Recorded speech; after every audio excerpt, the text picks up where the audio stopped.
শ্রেণী চতুর্থ, বিষয় গণিত, অনুশীলনী 2, যোগ ও বিয়োগ, পৃষ্ঠা 33, 11 নং সমস্যা। সুহাগ 70,000 টাকা দিয়ে একটি মোটরসাইকেল ক্রয় করলেন। মোটরসাইকেলটির রেজিস্ট্রেশন বাবদ 1,500 টাকা ও মেরামত বাবদ 800 টাকা খরচ হলো। অর্থাৎ এই 70,000 টাকা ক্রয় মূল্য, এটাও খরচ, 1,500 টাকা রেজিস্ট্রেশন খরচ, এটাও খরচ, মেরামত বাবদ 800 টাকা খরচ, এটাও খরচ। অর্থাৎ খরচ হচ্ছে 70,000, 1,500 এবং 800। অর্থাৎ এই তিনটি খরচ মোট করতে হবে। এজন্য আমি লিখেছি প্রথমে মোটরসাইকেলের ক্রয় মূল্য 70,000 টাকা, রেজিস্ট্রেশন খরচ 1,500 টাকা, মেরামত খরচ 800 টাকা। এবার লিখেছি সুতরাং মোটরসাইকেলটির মোট খরচ। মোট করতে হলে যোগ করতে হবে।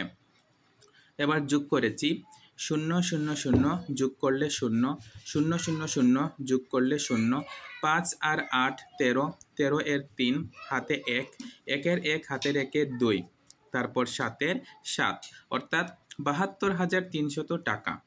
এবার কি লিখব একটু দেখে নেই।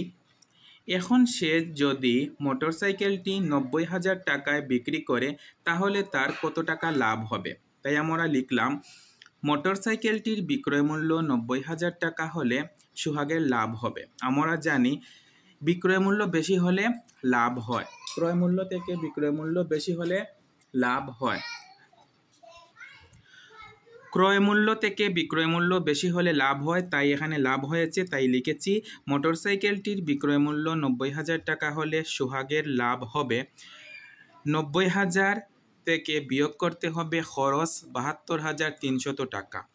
এবার বিয়োগ 0 থেকে 0 বিয়োগ করলে 0, 0 আর 0 বিয়োগ করলে 0, এখানে 0 এখানে 3, এবার হবে না, তাই এই 9 থেকে এখানে 1 নিলাম, এখানে হলো 10, এখান থেকে এখানে 1 নিলাম, এখানে হলো 10, 10 থেকে 3 গেলে 7। এবার এখানে আছে 9, 9 থেকে 2 বিয়োগ করলে 7, এখানে আছে 8, 8 থেকে 7 বিয়োগ করলে 1, অর্থাৎ সুহাগের লাভ হবে 17,700 টাকা। এখানেই এই সমস্যার সমাধান শেষ।